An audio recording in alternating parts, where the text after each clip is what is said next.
I finally checked myself in, got there, wasted, just gunned out of my mind.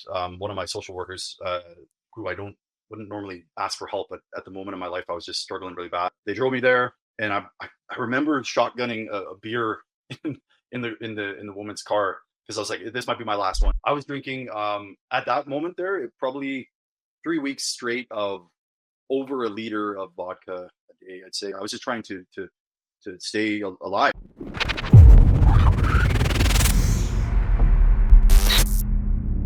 Jordan, are 20 months. You said about 20 months sober. Yes, 20 months, just over 600 days, 615 or so. Can you share what led you to your sobriety journey?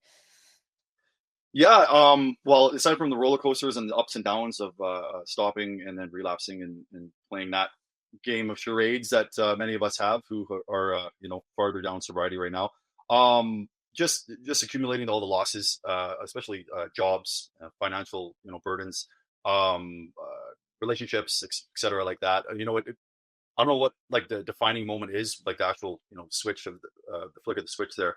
But yeah, 2 years ago, I just finally had enough. I was moving around constantly here in British Columbia, and to the province beside us, Alberta, and I just couldn't get my bearings, locked in, my grounding. And it doesn't matter where you move to, right? If you try to escape it, it follows you like a creepy grim reaper in my case, Right, and in many cases, right? So right. So, um, so over 20 months sober and written a book. What is the name of your book called?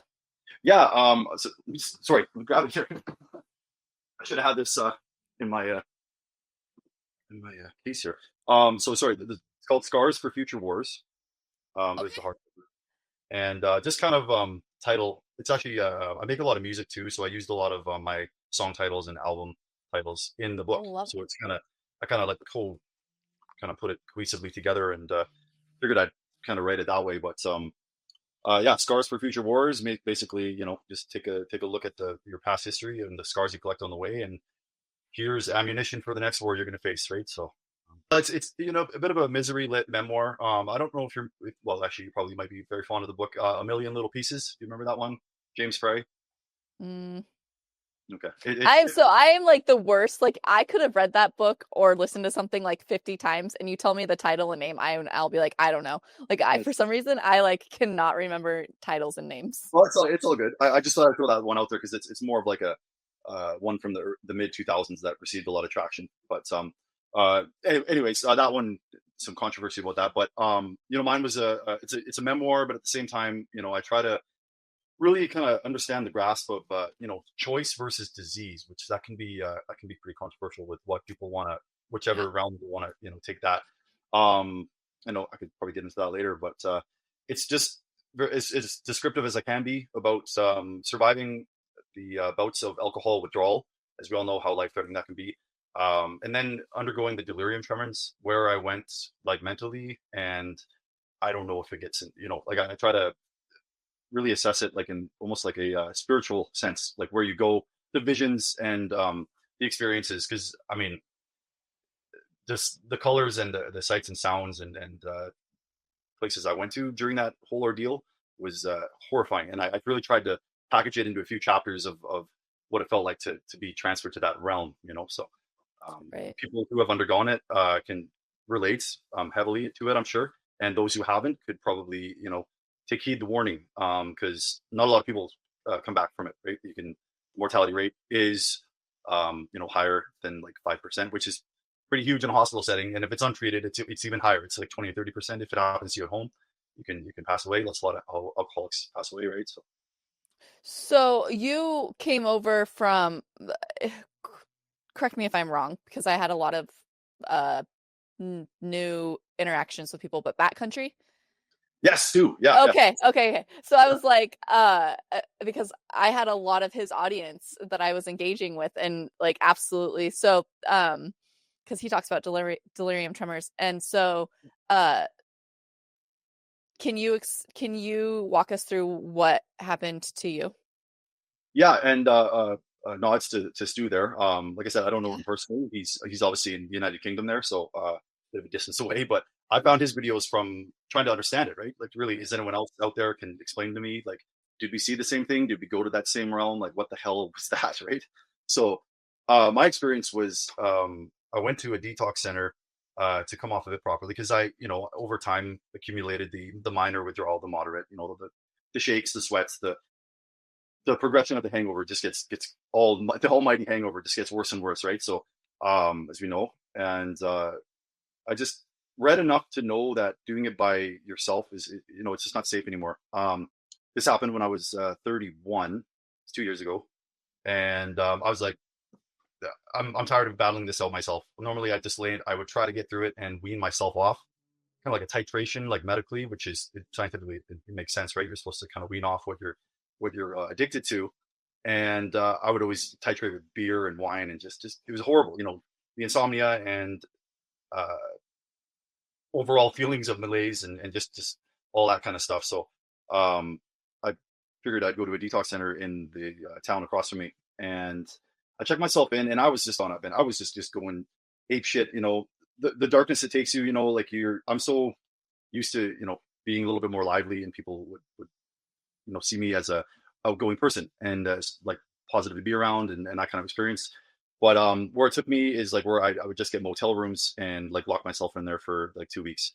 Often barely have my phone on and just use like delivery services to bring booze to my doorstep. So like, yeah, it was horrible because I couldn't even make it outside. The withdrawals were so bad. Like I would, like in my book I write like it felt like untreated Parkinson's disease, like something that it just the shakes were so severe that I'm really shocked that I never had a seizure, at least that I know of. But where it took me in the detox center was I think it was over a course of about 48 hours. I finally checked myself in, got there, wasted, just gunned out of my mind. One of my social workers, who wouldn't normally ask for help, but at the moment in my life I was just struggling really bad, and they drove me there, and I remember shotgunning a beer in the woman's car because I was like, this might be my last one, so what the hell, may as well go with the bang, right? Do the old. I think a lot of us do that.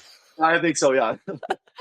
We've done that. All of us have done that, but maybe I didn't have enough because I walk in and things got cloudy. The feeling of coming off booze, it was a different kind of hangover. Like the day went by, I didn't sleep at all.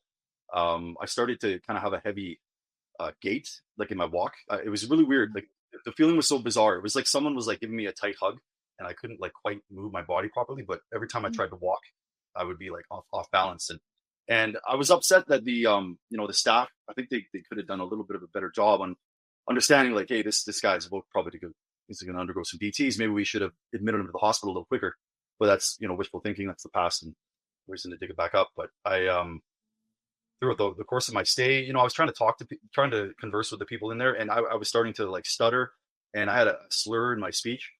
And from what my family told me when I phoned them on the payphone on the wall, they're just like, we couldn't understand anything you're saying. I'm just like, like, was I going to have a freaking stroke? Right. I'll try my best not to swear on this podcast. Sorry, is that? No, you're fine. You're fine. Okay. I've been biting my tongue the whole time. You're fine. Okay. Be yourself. Like, that's what we like. Okay. So getting that out of the way. Yeah. And the whole course of I could feel something was kind of happening to me. Like there's some kind of odd, ominous kind of like lurking of something that I knew was happening, but I couldn't control. And people who've undergone, and Stu from Backcountry there, he discusses this. It's like this feeling where you're aware, but you're unaware, and like you can't do anything about it. It's the weirdest, most like mind-boggling thing of DTs is when you're the delirium aspect when you're undergoing that is confusing, and it's very bizarre. Which is that's the whole feeling was just bizarre. I'm like, what the hell's happening? I can't, I feel different. I'm slurring. I'm walking strange, and then so that's like the progression into it. What started to get kind of completely haywire was I was outside. I was trying to read a book, and the book was All the Light We Cannot See, just this classic like old school book there, and it was like snowing outside, and I looked up and I seen this woman by it was like a cedar tree outside, and like smells and senses are quite increased too, right? Like I don't know, smelling everything was different, sounds and everything was kind of brighter, and I seen this woman like staring at me beside a cedar tree, and I looked up and I waved at her, and like every time I tried to perceive something, she would like fade into the tree. I'm like, what the hell's happening? I'll go say hi to her. Why not? Maybe maybe she has something to say. I don't know. That was like by day 2 there, and like the closer I got to her, like the tree was starting to swivel in itself, like kind of like when you see like seaweed underwater, like that kelp kind of Mm-hmm. wiggling. What the fuck is going on here? This is not right. And but like I said, you when you're undergoing this, your body doesn't quite let you like react in a normal way that any normal person would. You'd be like, you'd be attentive to it and figure out you'd understand that it's not real. But with the DTs, it's like this is reality to someone undergoing that. And I looked up and she just was gone, and I'm beside this tree and I'm like touching it. I'm like, okay, maybe she went somewhere else. Little did I know I should just realize this is fucking ridiculous. But I looked up from there and I seen another man. He was against a wall, and this is the guy. This is a guy I'd seen inside of the center, and he was having a smoke. And as I looked up, he was behind this mural of 3 bears. It was like a painting on the wall that he was leaning on. And the closer I got to him, I went to go talk to him as well.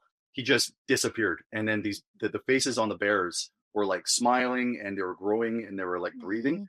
It's like almost like a hallucinogenic like LSD trip almost, and Yeah. which I mean, yeah. So that was like the beginning of it, and I write about that in the book. The final few chapters are kind of like the final moments. Um, I went inside. I talked to a nurse. I'm like, something's going on here. But maybe, and this is the scariest part, is maybe I wasn't saying what I thought I was. So maybe they were just probably like, this guy's losing it. Let's give him another injection of haloperidol, which is this drug they use to curb hallucinations, right?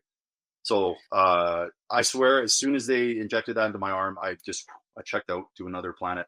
I don't know if I had a reaction to that as well, on top of the whole experience of delirium tremens. But the last thing I remember was like this, just the most descriptive, strangest shit you can imagine. Like my alarm clock, the like the cord of the alarm clock went flying into the wall, and it was like someone was playing tug of war with it, like up on the roof. Mm-hmm. It was just flailing, and I'm like, holy shit! I'm just on my bedside, and I'm trying to understand what's going on. And it's just me in my room, just me by myself in my little detox room. There's a bed and whatever.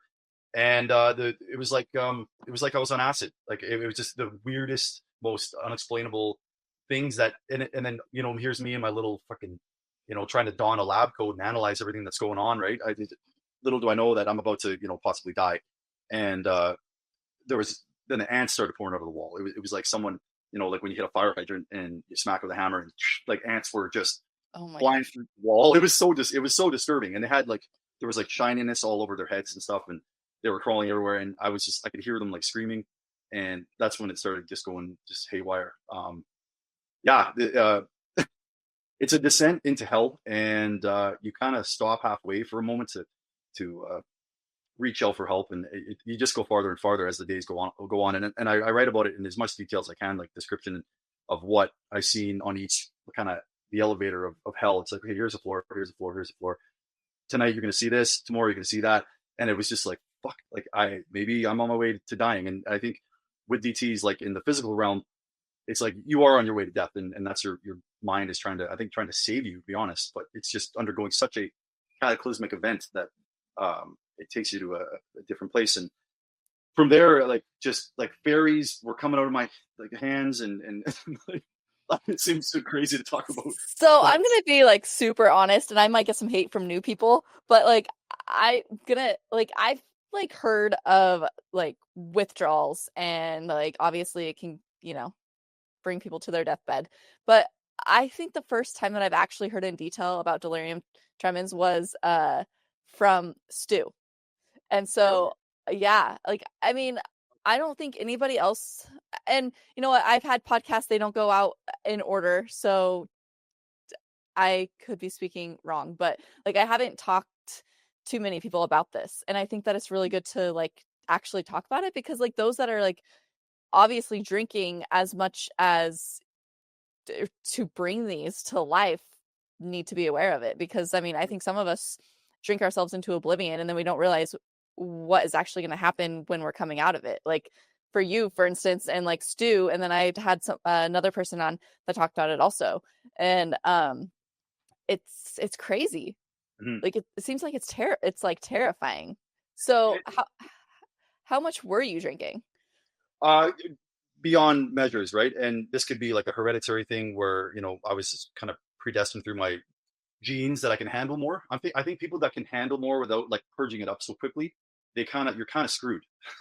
Because like not only do you love it, like does your whole body and mind love the the what alcohol does to your body, right? The good feelings of being like a superhero when you drink. That's the kind of feeling I got. It was like I was Yeah. entirely a different character. But I was drinking at that moment there, probably 3 weeks straight of over a liter of vodka a day, I'd say. But it was like some nights I would try to like I wasn't trying to do anything. I was just trying to stay alive, because like those feelings kind of were creeping up. I was getting like there's all these warning signs, right? Like I was hearing like people singing outside my window before all this, and this has gone on for years. Like you start off with very kind of puzzling, half on the brink of like sleep paralysis, kind of things like that.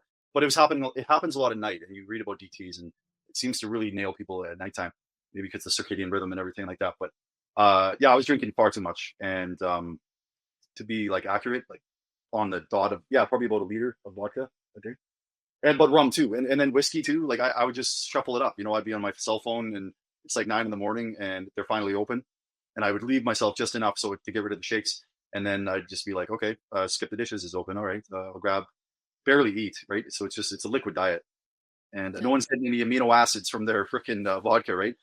Right. So yeah, so it was just ordering to the door. It wasn't a specific like vodka is easier to slam. Like if to I maybe ask any veteran alcoholic something about vodka is really easy to just partake in. But I mean, Jesus, if it's got an alcohol percentage, I didn't care. Like I just enough to get the job done. Wow. So I know that you mentioned that you had some rock bottoms. Yes, Do you, that was do I mean, I know that you've probably written about this all in your book, and but I haven't had a chance to read it yet. So can you kind of like go over? I want to like kind of like go back to the beginning. When did your drinking really take off? Did you notice? well, always being I guess the last one at the party, like back in high school and stuff. The motivation it gave me to understand, like back when it was, legal drinking age in BC here is 19, I think. We all drink before that, but I found out like back in like being 14, 15, maybe 15 is when I started to actually really partake in it. The hit of dopamine and energy I'd get just from drinking was so bizarre, and people noticed. Like I just got so manic and like beyond happy, right? It just I wouldn't go to any parties. Like if it was like, oh hey man, today we're just gonna play some video games and drink like soda or pop or something. I'm like, fuck that. Like we're going to the like I'm bringing liquor. I'm finding someone who's gonna boot for us. I'd wait at the skate park, just until a boot would show up. Just reliving the teenage memories here. Right. But what really kind of, because I play a lot of music as on the side for my job, and in Vancouver, in BC here, I was in a lot of bands, drumming for a lot of bands, playing guitar and doing some touring. Nothing crazy extensive for touring, but I played a lot of shows in Vancouver, and that scene is just like, you don't drink, then who are you? Why are you even in this? Like, and it's very hard to show up with a Red Bull and not a beer, right? But I noticed when I started to bail on band practices, when my performance on stage would get more sloppy, I was more excited to like about the after party, always. And yeah, I started to like be more like drumming. I played a lot of death metal, punk and metal music, so very very fast stuff. You got to be in your game, and be ready to like you know give it your all, exert all your energy. And I was gassed by like 15 minutes. I should have been Mm. ready to play for like 35 minute set list, but yeah, that was when I was late teens, early 20s. But I think, and I don't know what what an alcohol story isn't without DUIs and stuff like that.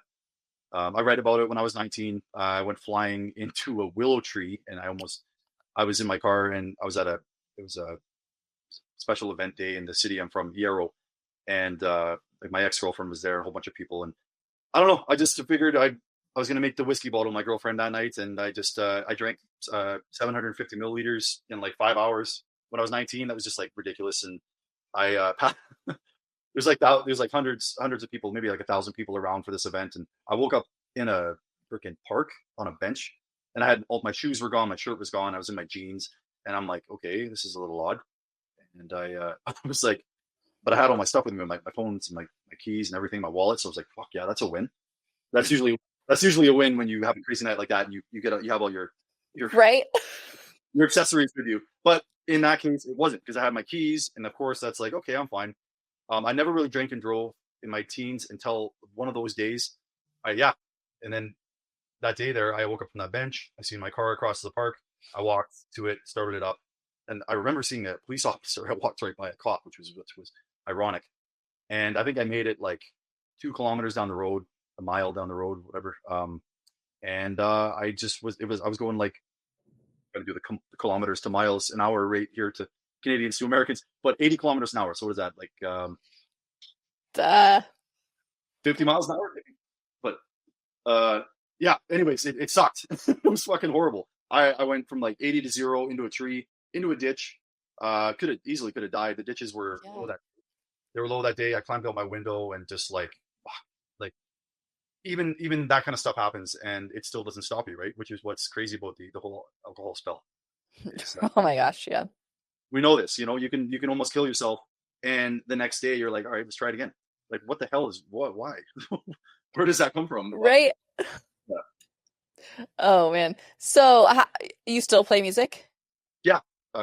Surrounded by my instruments here. I do it now, and it's more intuitive, and I'm more connected with it 100%. Awesome. So sorry, I didn't mean to like change the Dewey story, but so did you get in trouble? Obviously you got in trouble, but that's yeah, I phoned a tow truck company. I work in the heavy duty trucking industry. That's my actual job. And I knew some guys that ran a tow truck company. And when I phoned them, I was so wasted because I was still drunk from crash drinking a whole thing of whiskey. And they brought a tow truck with 2 cop cars behind it. Because I guess when I was trying to get myself out of the ditch, they realized how wasted I was, and they brought 2 cruisers. And I remember seeing. Sorry. Did you try denying it? Oh, of course. But like, I'm covered. I wouldn't say I was covered, but I was bloody, right? I got all cut up because I went flying into the windshield, and I told them my friend. I tried to make up a big fucking flub. I was like, oh yeah, my friend, he ran that way because he didn't want to get arrested, and they were telling me if they do the DNA test on the steering wheel from all the blood all over it, and they found it's mine, that I'd go to jail. I did get arrested anyways, but the nice part about that was they actually dropped me off at home, where my parents' house, which was like 2 kilometers. It was so close to where I crashed. That's what sucked. Usually that's what happens. Well, exactly. But it had to happen because I know for a goddamn fact that might have actually saved my life because I lost my license for a year. My car got destroyed. It owed me like that whole thing cost me like $15,000. Oh my gosh. Because I also had to get the old little breathalyzer thing. That was a great time. Yeah, I heard those are fun. Yeah. So you didn't have your license for a year, but it didn't stop you from drinking. Oh God, no! I would get my friends to drive me around, and they also like to drink, but I don't think as hard as I did. And I still kept my job. I biked to work. I hitched rides, and I lived far away, 15 kilometers from where I worked, and yeah, I made ends meet, all for the grace of the bottle. That's what's so possessive about it. It's like it's ridiculous because I mean, even yes, I was young, 19, 20, but I wish I had just found the concrete message back then rather than. But you probably would have never written a book. That's well, yeah, I guess so. That's half the optimistic side about all this darkness. You mentioned it earlier, genetics playing a part. Hereditary kind of genetics. Yeah, oh, for sure. And I do dabble. Like when I wrote my book there, I didn't want to blast anybody. Like I didn't want to. I don't want to be that kind of person. Like freaking say that my family is the fault and my friends and my ex-girlfriends or something like that. Like that's just. I'm not that kind of person. I'd like to like introspectively look at what I did wrong and what I could have done better.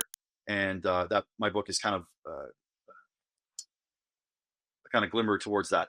And I do write, nearing the end there, I do write that yes, I was as a young kid. It was around me all the time. My I don't know if necessarily if it's like the whole Canadian culture. I grew up watching hockey, like wrestling and shit like that. But my family did drink quite a lot. And it was always there. I always seen it. And like you think about that as being a young child with such a sponge and adapting brain of everything they see in the house, when you're always seeing somebody, especially the parental roles, have this drink in their hand. This is kombucha, by the way. Sorry, but Yeah. not that drink. Yeah, and they're constantly, you see that all the time, and you don't understand the repercussions as a young child. Like that doesn't make any sense to you back then. So Yeah. of course, when you get older, you're gonna be like, fuck it, why not? Of course, I'm gonna do that. Yeah. I'm gonna Well, do it. I think at a young age we start looking at those adult things as a privilege, and we can't wait Mhm. to partake ourselves. Yeah, no, clearly it's and that probably goes for a lot. But I mean, there's some of those rare cases out there where they can't really pinpoint where the problem came from. But I think almost a lot of it, and I don't know for yourself or others, but um, the environment of growing up, like that's Yeah, huge on it what is. where it's going to shape you. Yeah. I was just talking to my husband this morning actually because I had a podcast with a guy that just wrote a book also, and Ian Fee, Wild Ride to Sobriety, and uh he started sipping beers as like a baby, or I mean like a toddler, and I was like, oh my gosh.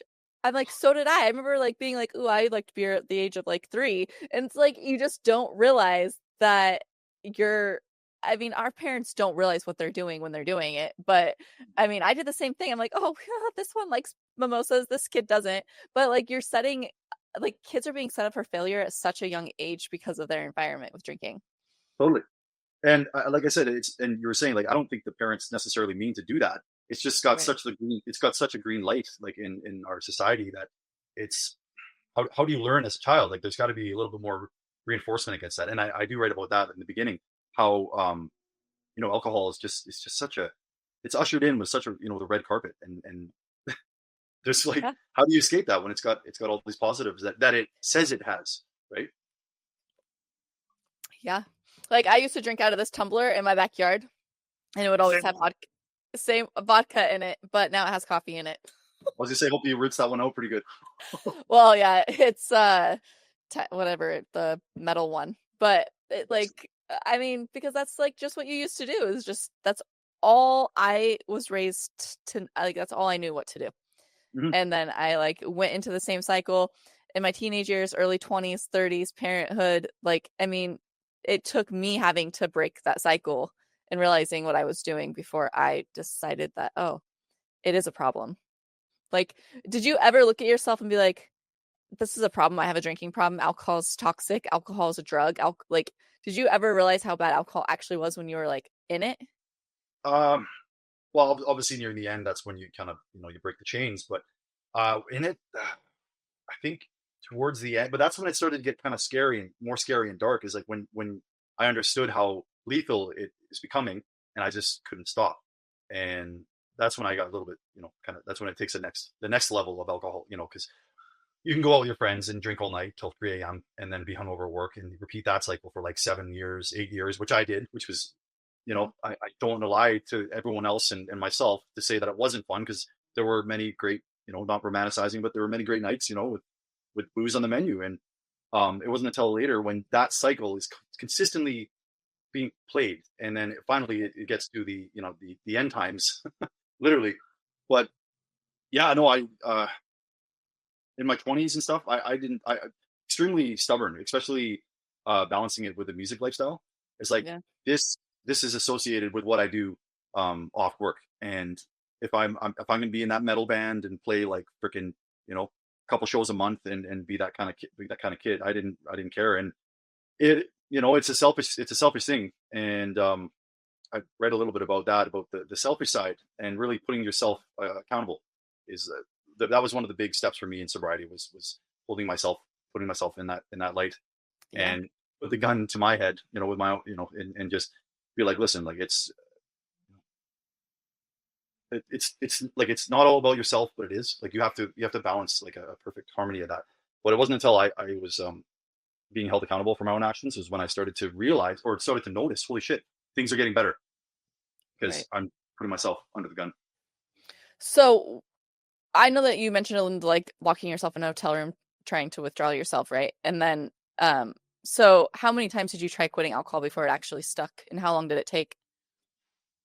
Uh, I'd say like the serious quitting, not just like a Facebook post and then like 5 days later you're at the bar again.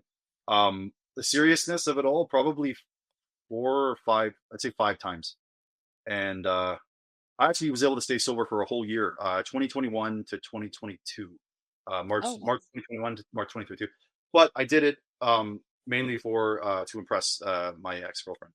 Um, and you'll have zero results if you do it for somebody else. And Right. I think we're finding that out quite often these days. Is that it's got to be for the love of yourself and pretty much only for yourself. You can't. It's so horrible to say and shitty to think about, but like you can't do it for your kids or your wife or your husband or your job or it all burrows down to the core of your soul and it has to be for you or else yeah, sure, you might pull it off for a year like I did. Like I on my 365th fucking day I had a beer and my ex was so upset. I came home and it was in my hand and I was like, woo, 1 year, maybe I can do it, maybe I can balance it again because she did drink and that was tough, but I didn't, and I majorly messed that one up, and it was like the cliche, as soon as it hit my lips, I was just like perking up, and here we go again. But like I said, that was for someone else, and didn't last. I don't think a lot of people that are not in our shoes, like until you actually realize that you have a freaking problem with alcohol and like you have to do it for yourself. Like so many people don't realize that you can't take another drink. Like once you're done with alcohol, like there's no moderation for a lot of us. And I get comments like that. They're like, "Well, if you just learn to moderate." It's like for our brains, there's no moderation. And so many I get like comments daily about well just learn to control yourself or moderate or oh, you can just enjoy one or two beers. No, as soon as it hits my lips, it's over. Mhm. Well, when you're granted, I couldn't agree more. When you're granted that kind of freedom, the freedom it gives you, like I always felt like it's like you put on your superhero cape, and especially after being sober for so long, like Jesus, I can't imagine right now if I had like a shot of whiskey, fuck it, yikes, that would be would not be well, and a lot of things would be in trouble. And yeah, I there's and I'm sure you've probably seen it online there, the Sinclair method. Have you? I've been hearing more about it. I just haven't really researched it. So that kind of method, and I'm not a freaking genius about it. Obviously need to do my studying more, but I believe with that it's supposed to be in moderation, and like to us and to others, I'm like, what that word is like oxymoron, alcohol moderation. What the hell does that mean? And it doesn't. To some people, I think they can do it, and they've raved on about this Sinclair method, but I just know it's not for me. No. So I'm not gonna try it. And even in like this Naked Mind, Annie Grace mentions like Oh yeah. our brains are like allergic to it. Like those of us that can't moderate, it's like it's an allergy for us. Or the way she says it is obviously much better. And but it like just I'm like, "Oh my gosh, it makes so much sense." Like the way she described it because some of us really cannot we're just gravitated to it. Like we're not a normie. Like when I first heard that there's normies out there, I'm like, what is a normie? Like it made no sense to me. I was like, Yeah. I would not be able to sip on one beer all weekend long. There's no way. I know, and some of my friends are like that, and when I was trying to explain my problems to them, then they throw in their stories like, oh, I can hold a 6 pack for like 2 weeks. It's like, why the fuck is it even in your fridge then? Right? Like seriously. But yeah, I've been to rehab twice, and I write about my first experience there, and you learn kind of this the what is it like the attitudes and the egos in there. You definitely learn like a lot on what to do, what not to do, why to never return. Um, and yeah, I it's frustrating with the rehab aspect. That's another subject, but Do you want to talk about that for a minute? yeah, and I don't entirely want to blast AA, NA. These No, things are foundation. no, you're fine. I think everybody has their own opinion, and what works for you isn't going to work for the next person. I Yeah, mean, if AA and NA and all those work for Billy on the street, but doesn't for you, then like whatever. Like it's been around what since the 80s, or well, no, it's been around for 80 something 30s. years, Yeah, the 80 30s. something years, 88 years or something like that. Yeah, Um, and yeah, it's helped millions of people, but there's so many different ways nowadays to get and stay sober. Um, that yeah. Of course, of if course. I talked to my counselor about this, and I might have mentioned it in a different podcast that hasn't been released yet. But I asked her, I said, how do you know when to send somebody to AA and rehab, or like just go to counseling or like a coach? And she said it depends on their ego. I was like, oh. Yeah, that's damn good. And I'm not gonna like in my case, she described like in my life who she would send to AA because of their ego, and I'm not gonna like throw people under the bus. I was like, oh, that's a perfect example. Like people with a narcissistic ways should go a different route than another person. That's all I'm gonna say. Yeah, no, yeah, I got to be careful because I still know some people, and the AA has been foundational for them, and Oh, for sure. what I see in their lives now, because of that, it's like, God damn, I'm glad they found that, and that's why they're still breathing, most likely. So for me to say that, I can say, responsibly that doesn't work for me, and it does not at all, and I could say that like strongly because, God damn, I've read that book 3 times. I've tripped up all those steps. I've tried to swallow it. My second time in rehab was horrible. It was I get to it in one of the chapters, and just a bunch of blockheaded machismo clowns. They had all what was really bugged me about them was when you'd wake up in the morning, they'd have your name on a whiteboard and what step you were on. It's like why are we publicizing somebody's success through this program, this whole thing? Like, should we not all be addressing this at one level? And Is it anonymous or well, just to oh, it shouldn't be like, it shouldn't matter who's better. Like, we're all here to get sober and to right. stay sober. And you've got these fucking, like, what are these, like, little prizes? Like, I just didn't like it, and they just had that aggressive kind of tone to it.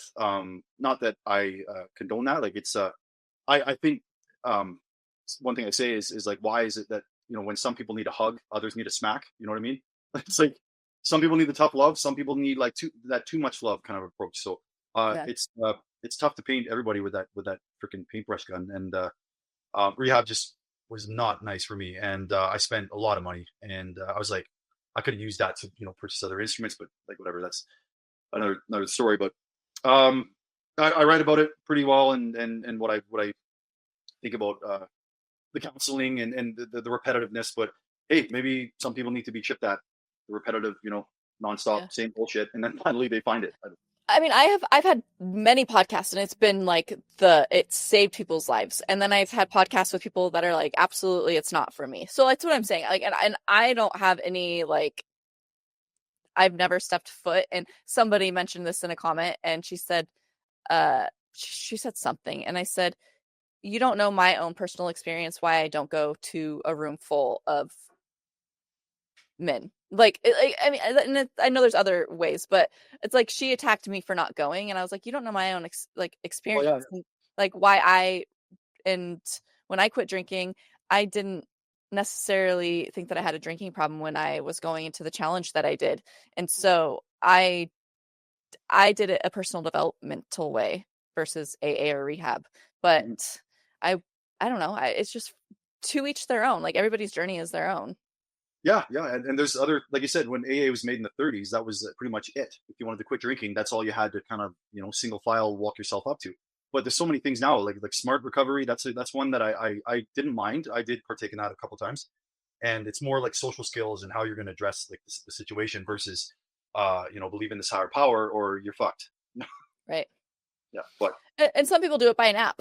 Like I know there's tons of apps, and some people just do it with an app. Some people literally just wake up one morning and are like, I'm done drinking. Like everybody's stories are so different, and that's why I love bringing everybody's stories to like my community, because I'm like, just because it didn't work, just because this person's story didn't work for you or doesn't click with you, then maybe the next person's story will. Like everybody's rock bottom is different. You can't when people are like, well, I'm only on day 30, I'm like, that doesn't matter. Like your day 30 is no comparison to somebody's day 3000, because yeah. that person on day 3000 could fail tomorrow and you could far exceed them. Nobody's just, it doesn't matter what number you're on, like as long as you're doing it. Mm-hmm. That's There's my a opinion. No, I agree. There's a YouTuber there who actually just recently passed away. His name was Dirk Delirium. I don't know if you ever. Actually, Stu from Backcountry brings him up.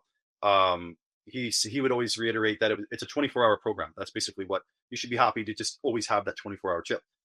Versus Yeah. one or two or three, 4 or 5 years, whatever. It's like just get through that day and the night, and you're ahead of yourself. And Yeah. yeah, but I mean, it always, it's just heartbreaking when you uh, find so much wisdom in somebody's words on YouTube or somebody like an influencer, and then you log on and they're fucking passed away. It's like from other things. So like I said, everyone's got a different story, and you gotta kind of stack your own cards and figure out what works best for yourself. Yeah. And we're Uh, granted all these YouTube pages, finding yours and Stu's, like I'm there's all that out there, and so just take bits and pieces and put right. them together. Well, it's like my story is way different than Stu's and yours. Oh, sorry, as I shake the whole computer. Uh, and like, and then there's a lot of people that resonate with me, and I don't think that, like, maybe I wasn't drinking. I'm not gonna say that. There's days that I would drink more than a fifth a day, but like, I don't tell my story as often as I should because I'm getting other people's stories out there. But Mhm. like, I was no princess when it came to drinking. That is for sure. Like, I was pretty bad towards the end. And so I try to I'm in the comparison game, like, well, I guess my story is not as like good or bad.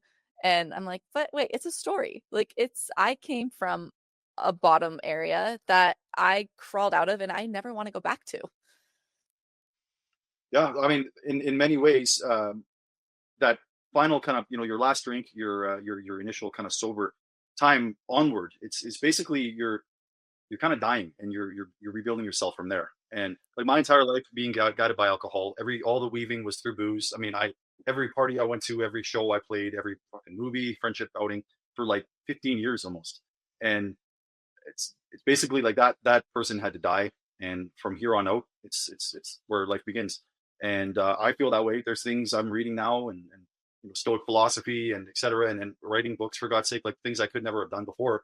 And with my music, like just channeling all new experiences through my guitar, my piano, and the drums, and stuff I never thought I would have been able to manage before, at all. Because God, just trying to be creative with booze, poisoning it, and taking away all the beauty about music is, and a lot of people, and I say this often, it's like a lot of people say like, oh, when you sober up, your music sucks.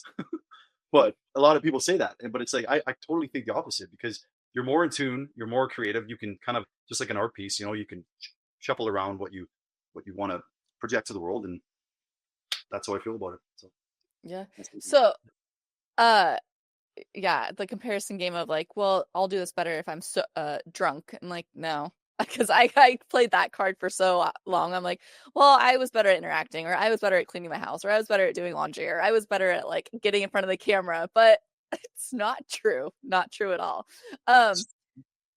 Good. no, I was just saying, like, practice, right? Because it's a new Yeah. experience. The more we do this, like all this stuff, it's just the more natural it becomes. And I mean, I still struggle with social interactions. God, without a doubt. It's it's and you probably know this. You're 17 months now. Did you say 16? 19 tomorrow, 19 months. Or Well, on February 10th. I don't know when this is going out. So February 10th, 19 months. yeah. So yeah, clearly you've had some time to undergo all this, but yeah, like getting back into the social setting and atmosphere, and groups and events and concerts, shows, work. It's just like, it's a little overwhelming at first, right? But Right. this, Yeah. like it's born again. We got to learn how to just do it all over again. And you pick your people more wisely when you quit drinking. Like, who should I go with? Do I actually want to do this? Do I want to put myself in that situation? Probably going to pass. Yeah. Well, I've trimmed the fat and the cords from quite a few friends, Yeah. and I still love them in a distant sort of way. Yeah. Um, I had to move away from my hometown, 4 hours east from here, so I just Oh, had to get, yeah. But it worked this time. This time I ran towards the light versus the darkness in the past, where I'd constantly be in a tailspin. But sometimes it just has to happen. yeah. So, a lot of people are going to ask, so your last time quitting drinking obviously stuck. What was so different this time, and what exactly did you do? So yeah, how to really nail the coffin closed with the booze inside of it, right?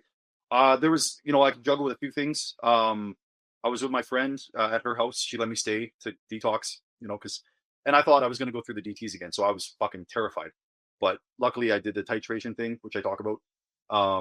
with coolers, and it worked. But what I did different, I did psilocybin mushrooms. I did like a gram or two for a couple days, and all the literature coming out with how much magic mushrooms can psilocybin can help um, curb alcohol cravings almost entirely. I mean, look at the story here, but I'm not the success of that is not all way down on the shrooms because it was just one thing I did differently. My friend had them. She told me the stories about it. I'm like, fuck it, sure, I'll try it. A few days went by and it was odd. I just had no like this compulsion to want to keep the bottle in my hand, you know. So there was that. Um, I went hardcore at the gym. Like I didn't care if I was shaking or withdrawing. Like I walked to the gym. I remember like the first week it was sunny out, and I'm just like I'm doing this, and I'm going, and I'm gonna go as hard as I can. Because I mean, Jesus, if I can hit the bottle as hard as I can, enough to go through DTs at 31 years old, I think I can take that, wrap it around, and go harder at the gym. You know, something I can at least pull some positives out of. And I've been doing that like 4 5 times a week. I switched my diet up. I tried the carnivore diet, all these weird fucking things. Just try something new. Like just this is my message to others watching. Like, just try something that is going to be like uh, more unique and new. Like don't just try to just say, "Oh, I got this again," and you're gonna hang around the same people, eat the same food, do Mm-hmm. the same shit, and same like boring, well not boring, but just events that you've done before and haven't worked. Like you have to find this like the catalyst to make that change happen. And I had a whole bunch. I just did a whole bunch of things at once. Like I took new like influencers and books and another one here, and obviously this is can go into that like the Sinclair method. I did start taking a camprosate. I don't know if you've heard of that. It's called Camprol. I've not heard of it. So it's one of the I guess like lighter pharmaceuticals they have to curb alcohol cravings. Oh, okay. Yeah, so I mean, you can look all that up, and the success stories from there are great. But I can't, like I said, I can't entirely lean on that. Like that's the reason why I'm sober today. I honestly think it's more, maybe it's just being fed up. I don't know. Maybe the wick just ran out. I just That had flip of the switch, that goddamn switch. We finally found it, right? right? So, no, there's a ton of things, but just try something new. And even if you feel uncomfortable, you have to wait through the uncomfortable feelings. And I think that's the most important thing about adapting to change is you got to be uncomfortable for a while. I mean, that's Mm, a battle about going through the front door without being drunk because yeah, I couldn't leave my house without having like 4 or 5 coolers, beers, and getting warmed up, right? Getting pregame, right? right. Always a pregame, No game without the pregame, right? So that's right? how So you beat the urges. Did you just sit through those for like the like 5 to 10 minutes and just like wait, like let them like pass before you obviously you didn't cave?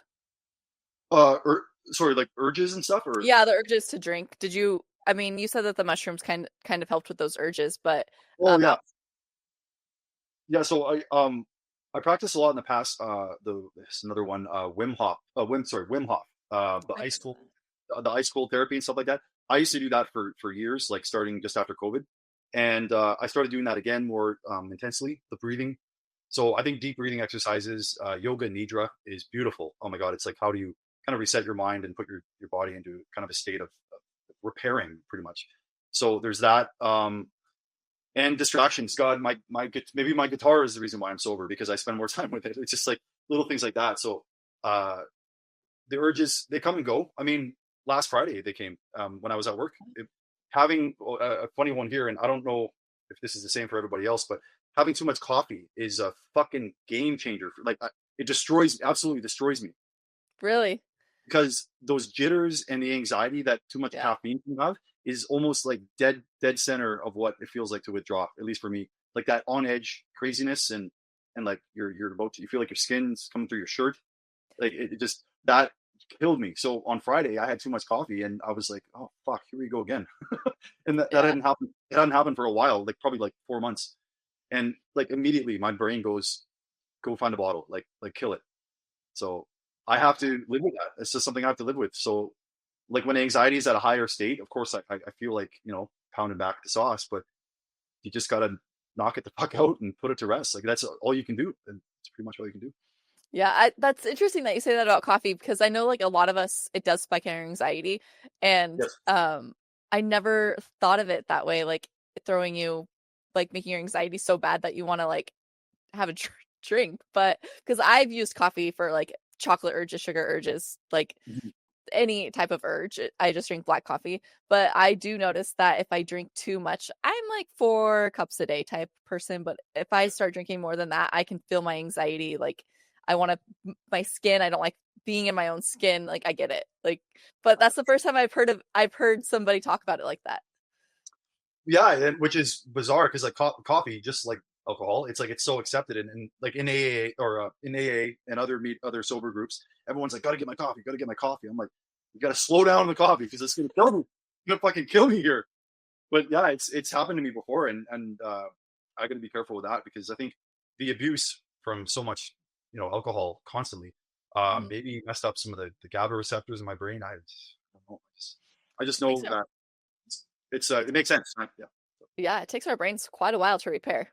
Well, they say post withdrawal or with syndrome can last for up to a year and a half, right? So Yeah, I mean, I've heard so like I think it depends on which articles you read, but yeah, my I've heard like 1 to 2 years before your brain like starts really fully repairing yeah. itself. So, and like it takes like 6 months to really kick that habit. Yeah, I've got a quit drinking app I still hold to kind of just show me how much money I've saved, which is kind of nice. It's a bit of a benefit, and which is like I think since I quit drinking, $35,000. But it's more than that. It's more than that because I would do the dumbest shit. We're just adding on what it costs to go out, but like the Right. other things that accompany the expenditures, just absurd. Like so, Right. um, yeah, and I think yeah, 6 months is when you kind of start to feel like your shoes are on the right feet a little bit more. I mean, I don't know if you can attest to that, but 6 months Yeah. was, yeah, it was a big one. I couldn't wait for 6 months because as soon as my doctor was like, "Oh, good for you for doing 75 hard," most doctors couldn't do 75 hard. And then we were talking about like getting through like some hurdles and stuff, and he said about 6 months into it is when you should start really feeling better. Mhm. And I was like, "Oh yeah," because once you get those 3 to 5 month area is when those emotions start like really coming out. You have to sit with them, feel them, like, "Oh, I have this anger and I don't know what to do with it." And that's why I've been in counseling for the last like several years, but it really helped in the beginning of my sobriety for sure. Well, that's good. Well, it's good to have at least a sort of crutch and understanding because, uh, like I said, some people probably do it just bare knuckle, white knuckle it, right, and just Yeah. they don't allow that circle of influence, which I'm guilty of doing that sometimes. I little stubborn, and I just wanted to try it out myself, but I have done counseling and it didn't really work. But Yeah. but I'm not saying that it's not for, like I said earlier, it's not for everybody, but yeah, the first few months, geez, like, yeah, get ready to sit on the freaking magic carpet ride and be spun around in a circle because I would be listening to music and I'd just start crying. Like I just the weirdest, Yeah. most bizarre shit would just because your brain is like hammering away, figuring out what to do with itself again. Right? And I mean, and that's just our physical world here, but the dream world, like, oh my god, I don't know. Did you ever get like crazy dreams? Yeah. Like, yeah, I I haven't I had a lot in the very beginning. And then I just recently had one probably a few weeks ago, yeah, and I was like, this is why I never want to drink again." Like, yeah. The drink, well, they call them people who do like hard drugs. They call them like the using dreams, but I guess essentially ethanol, alcohol is a drug, right? But yeah. um, I mean, and I hate to say it, but they keep going. I just had one last night, and I woke up, and I'm like, fuck. I was at a hotel with my friend, and we were drinking. And I woke up. I'm like, Jesus! Like for 5 seconds, when you wake up, it's like it feels like reality.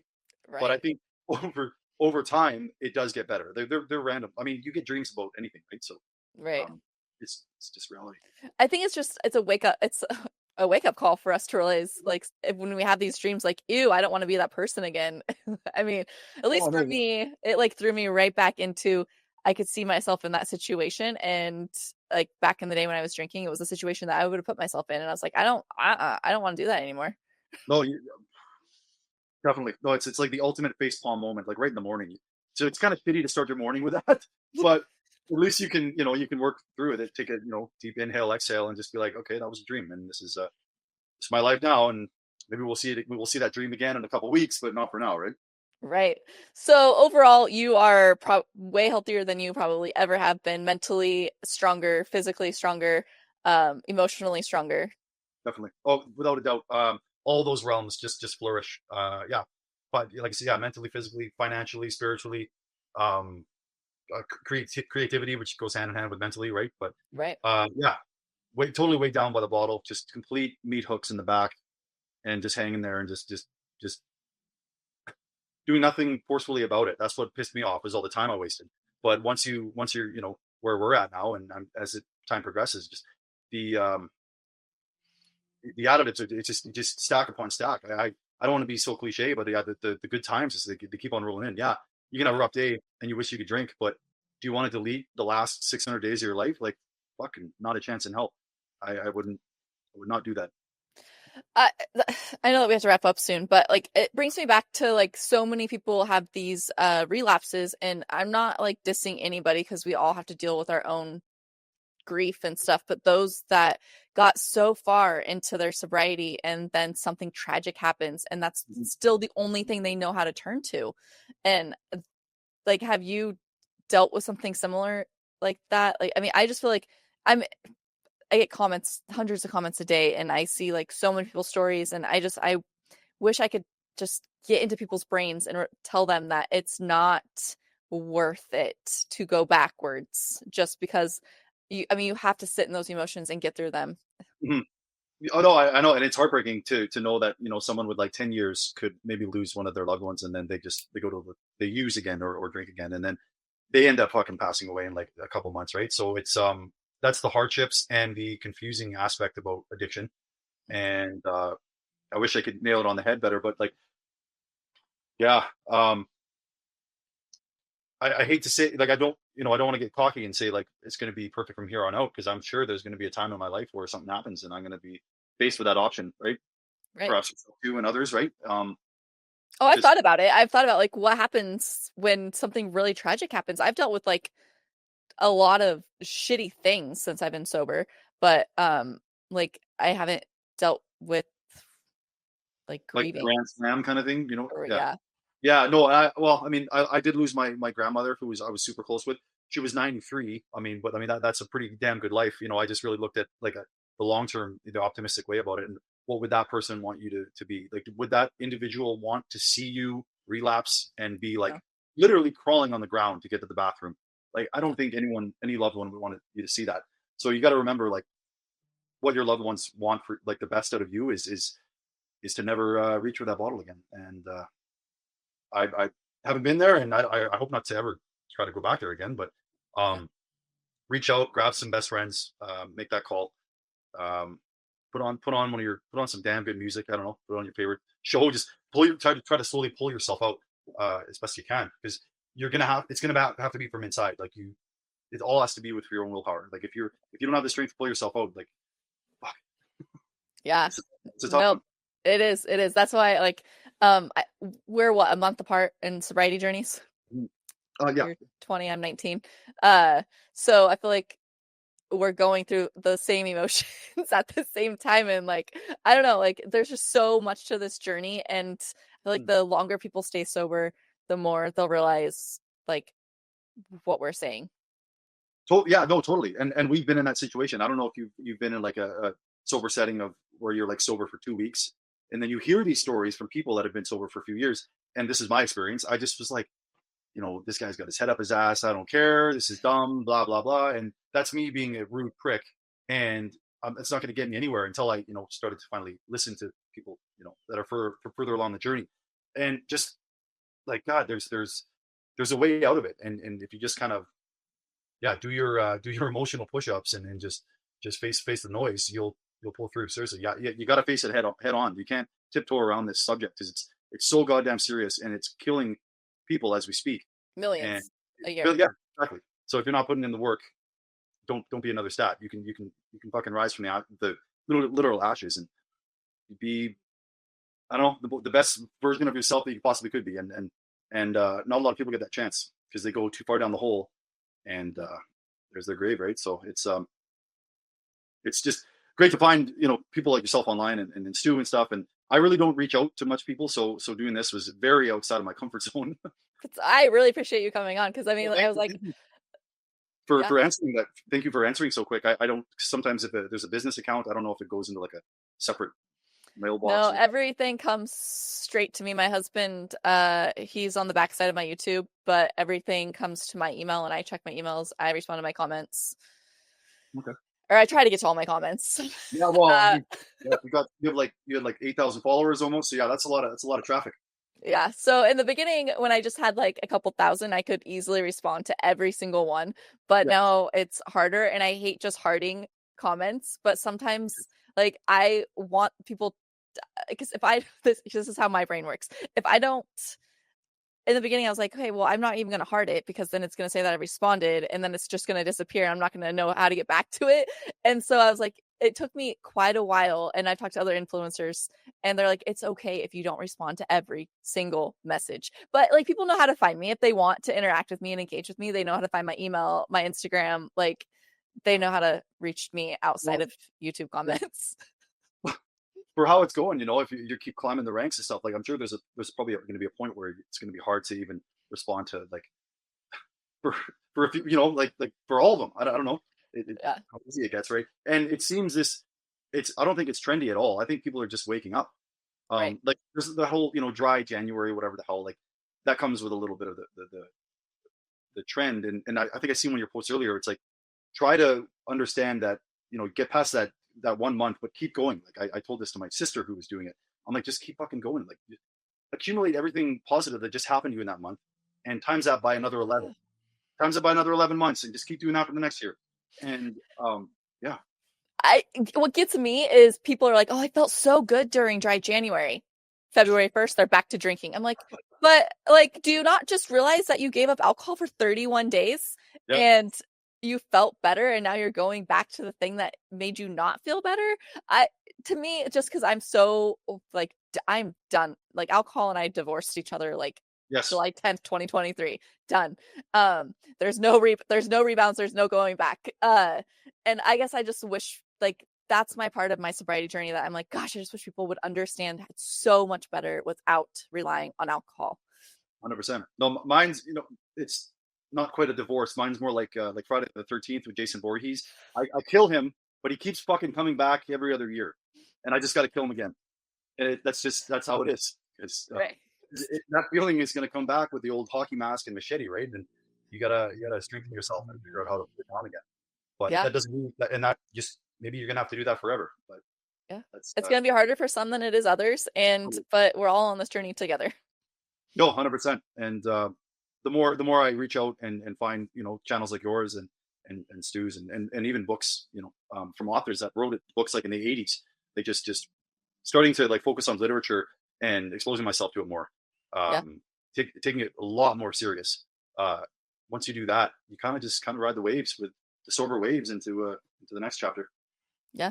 And I think I didn't read Quit Lit or listen to Quit Lit like when I first stopped drinking, but now I'm listening to it. But I feel like I can appreciate it way more now that I'm actually sober and understand it and be like, oh, yeah, that was me. Oh my gosh, like that makes sense. And Yeah. just like I take it.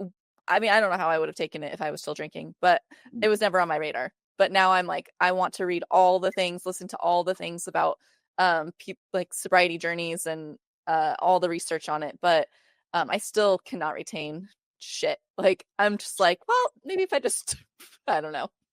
No, it happens. That's why I'm releasing an audiobook. Someone told me to do an audiobook, Yes. and I'm actually in the works of it right now. I'm on chapter 8, but yeah, no, there's things you do. Like I laughed at one of your posts about people who take supplements while they drink. It's like I don't think that's gonna quite work. Like but I was one of those fucking Me people. too. It was horrible. Like I would take super greens every night after a heavy night of drinking to be like, oh, this will help with my hangover. I know I was like, if I take my vitamin D and my magnesium and my fish oil, that'll prevent me from ever being unhealthy. It's like fuck, the hell did that do? That probably did more damage. Oh my gosh. It's so funny. It's like you're going to go spend all this money on getting healthy, but yet you will not let go of the one thing that is the most Yeah. toxic to your body. And see, people have told me that, and when they see me taking my fucking creatine and all my other stuff, and like milk thistle and N-acetylcysteine, they're like, "Why don't you just stop drinking? Maybe you don't need to take all this." I'm just like, "Yeah, whatever. It'll balance out." Stubborn as a goddamn rock. Oh my gosh. Oh, I love that. Well, I'm gonna let you go, but I will we're gonna put all your information, or we'll put your information in the description so they can go find your book. And then hopefully by time, well, I don't know when this will go out, but your audio, let me know about the audio when it goes out also. Yeah, no, I'll make sure because yeah, it's on or it's on Kindle, paperback, and hardcover. But Okay. I'm trying to really get the audiobook out quick because some people don't like to read. Uh, I'm like, because I will like fall asleep. So I'm like, my goal this year, and I don't do resolutions, but my goal this year is to try to listen to at least one, but goal is two audiobooks a month. So far I'm almost done with one, and then I can move on to the next. So Goals. yeah, because I Yeah, can't read. I struggle with reading so bad. yeah. Hey, to each their own. Like, and the thing with audiobook is you can kind of get the emphasis on certain like sentences and stuff. And I read it like I'm narrating like someone sitting around a campfire, and they Yep. want like get them engaged. So it's kind of fun. It's fun. Yeah. So fun. Well, I can't wait to listen to your book. You're the first person to say it. um well thank you so much for coming out of your comfort zone and doing this with me. I really Yes, appreciate it. appreciate it. No, thanks for responding so quick and getting all this under wraps.